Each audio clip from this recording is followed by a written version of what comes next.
త్రేతాయుగమున ఈ గిరిపైనే తపమునరించెను యాదఋషి. ధరాతలమ్మున అతని పేరుతో అయినది ఈ గిరి యాదగిరి. ఈ గుహలో వెలసెను ప్రళయ మహోజ్వల జ్వాలా నరసింహుడు.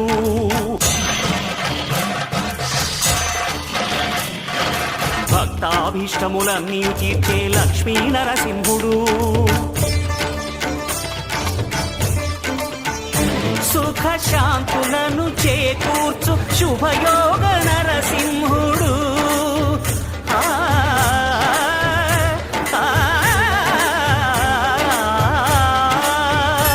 సుఖ శాంతులను చేకూర్చు శుభయోగ నరసింహుడు.